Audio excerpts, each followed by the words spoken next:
हम अपने खाने का, पीने का, सोने का, हमने बच्चों को क्या खिलाया है, क्या नहीं खिलाया, हमने उनको ट्यूशन भेजा है, हमने उनको स्कूल भेजा है, नहीं भेजा, हमने क्या पहना है, हर चीज़ का हिसाब हम क्यों दें ससुराल वालों को या लोगों को, हम हिसाब क्यों दें। हर बंदे ने अपनी कब्र में अपना हिसाब खुद देना है। अस्सलाम वालेकुम माय यूट्यूब फैमिली, क्या हाल है? उम्मीद करती हूँ कि आप सब ठीक ठाक खैर आफियत से होंगे। अल्लाह पाक अपने घरों में आप सबको खुशबाश हंसता मुस्कुराता अपने बच्चों के साथ अपने घरों में रखे, और अल्लाह पाक हम सब के दिल बड़े करे, हमें सब्र करने की तौफीक दे। और ऐसी जो माएँ होती हैं, जो ऐसी सास होती हैं ना, मैंने कल सिद्रा काशिफ पे वीडियो बनाई थी कि उनकी सास और नंद ने बहुत ज़्यादा तंग किया हुआ है उनको, और उनको तलाक की धमकियाँ दे रही हैं, उनको घर से निकाल दिया है।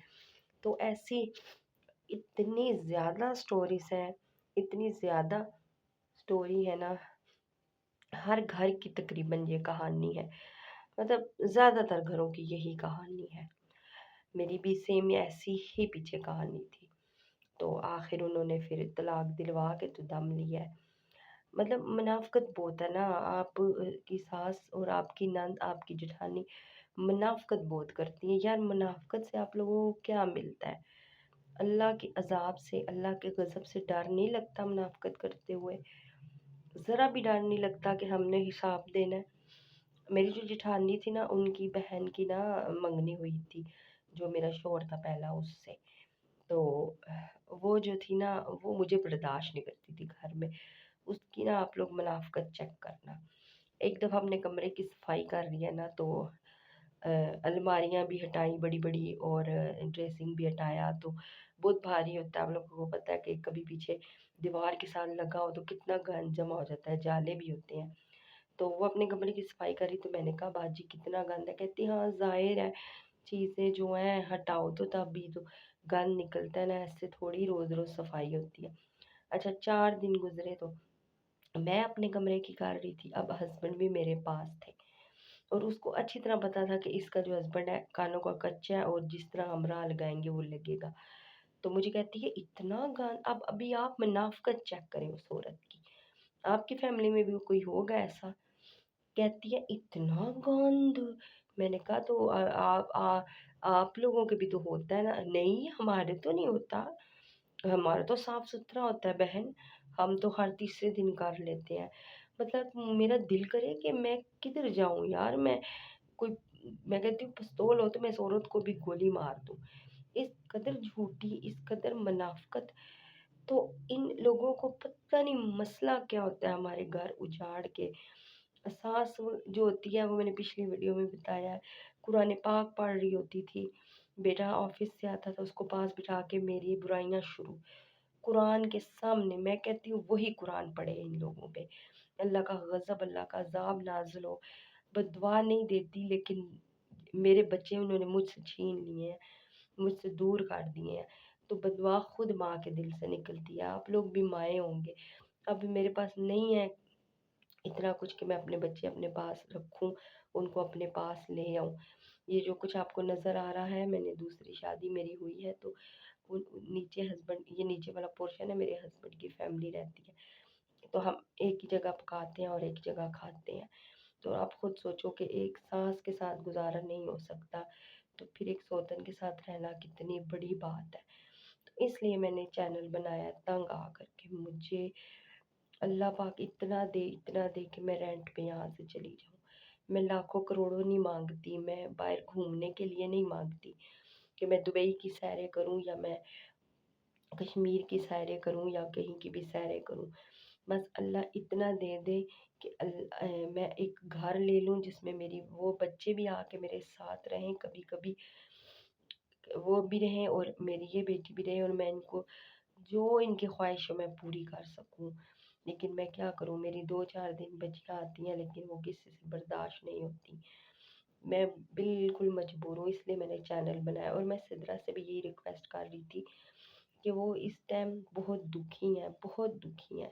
तो वो कह रही हैं मैं नहीं रहूँगी अपने हस्बैंड के साथ। تو ان کو یہ کہہ رही تھی ایسا نہیں کرے, بچیوں کو باپ کی ضرورت ہے, پل پل ضرورت ہے, آگے وہ بڑی ہو رہی ہیں, ان کی شادیاں, تو کچھ گنجائش نکالیں, 4 بندے بٹھائیں اور رینٹ پہ چلی جائیں, اپنا گھر پورشن رینٹ پہ دے کے ہسبینڈ کو کہیں کہ وہ ان کو رینٹ پہ رکھے, 3 بچیوں کا ساتھ ہے, اس طرح نہ کریں. مجھے پتہ ہے ان کی ساس اور نند بہت ظالم ہے, اور ان کے ہسبینڈ بھی ان کی باتوں میں آتے ہیں. بس وظیفہ کریں, پڑھائی کریں, ہسبینڈ ان کی بات مانیں, ان میں پیار محبت ہو. میں بتا دوں کہ پہلا جو گھر ہوتا ہے نا وہی گھر ہوتا ہے. جنہوں نے خلا لیا یا دوسری شادی کرنا چاہتی ہیں, ہرگز بھی زندگی کا کوئی غلط فیصلہ نہیں کریے گا, کیونکہ جب میں وہاں ہوتی تھی نا تو ایسی حالات اور ایسی باتیں ہوتی تھی, روز مار کٹائی, روز کے جھگڑے, یہ بچوں کو کھانا نہیں دیتی, یہ بچوں کو صحیح نہیں کرتی, صاف نہیں رکھتی, یہ بچوں کو ان بچوں کے ساتھ ایسے کرتی ہے. یار وہ میرے بچے ہیں نا, ماں کے علاوہ کون کرتا ہے؟ آج میری بیٹیاں ہیں 2 میری, ان کو کون دے رہا ہے پکا کے؟ کوئی بھی نہیں. وہی دادی جس نے گھر پٹوا دیا ہے اس کی ماں کا, وہ دادی قریب بھی نہیں جاتی, ایک روٹی نہیں ڈال کے دیتی, ان کے یونیفارم تک نہیں دھوتی. بیٹے کی جس نے دوسری شادی کرائی ہے وہ کچھ بھی نہیں کرتی دادی آج. اور آج ماں بری تھی جو پہلے کہتی ہو یہ بچوں کے ساتھ ایسے کرتی تاکہ ہسبینڈ اس کو نکال دے, دوسری کر رہے, اور بچے صحیح کر کے رول جائیں اور ذلیل ہو جائیں اس دنیا میں. کیوں ایسا کرتی ہیں یہ عورتیں؟ مجھے یہ نہیں سمجھ آتی. کیا ملتا ہے منافقت کر کے, کیا ملتا ہے رشتے توڑ کے, بیٹوں کے گھر اجاڑ کے؟ شادی نہ کیا کرو نا. اگر اتنا ہی آپ لوگوں کو بیٹا عزیز ہوتا ہے, نہیں برداشت ہوتی بہو, تو شادی نہ کیا کرو نا. میری جو بہنیں یہ میری ویڈیوز دیکھ رہی ہیں, پلیز میرے چینل کو سبسکرائب کر دیجیے گا, شیئر بھی کر دیجیے گا, کہ مجھے بھی سپورٹ ملے. اور آپ میں سے کوئی مائیں بھی تو ہوں گی نا, میرے بچے بھی میرے پاس آ کے رہ سکے, میں ان کو پکا کے دھو کے دے سکوں, ان کو اپنے پاس رکھ سکوں, میں بھی زندگی دوسرے لوگوں کی طرح جی سکوں. محتاجگی کی زندگی سے میری جان بھی چھوٹ جائے. اصل میں جو نظر آتا ہے نا پیاری فیملی, وہ ہوتا نہیں ہے. آپ لوگوں کو جو نظر آ رہا ہے وہ ہے نہیں, اصل وہ نہیں ہوتا. میری پچھلی ویڈیو آپ اٹھا کے دیکھ سکتی ہیں. اس لیے میں بھی وہاں ہوتی تھی تو ایسے ہی کہتی تھی, جس طرح سدھا کاشف کہہ رہی تھی کہ میری یہ نذاب سے جان چھوٹے, میں ادھر سے چلی جاؤں, میں کب جاؤں گی جہنم سے, یہ وہ. لیکن اب نکال دی گئی ہوں تو اب وہ گھر یاد آتا ہے, اپنے بچے یاد آتے ہیں, سب کچھ بہت یاد آتا ہے. ابھی میری ویڈیو ختم ہونے والی ہے, کل پھر میں اسی پہ بات کروں گی. اور جنہوں نے خلا لے لیا, دوسری شادی کا سوچ رہے ہیں, تو وہ بھی پلیز ایک دفعہ سوچ سمجھ کے شادی کریے گا. میں دوسری شادی کے خلاف نہیں ہوں, نہ میں کہتی ہوں نہ کرو, بس کرو تو سوچ سمجھ کے کرو, یہ نہ ہو ایک کھائی سے نکل کے دوسرے کنویں میں چلے جاؤ. ابھی میری اسی کے ساتھ ویڈیو ختم ہوتی ہے. اللہ حافظ.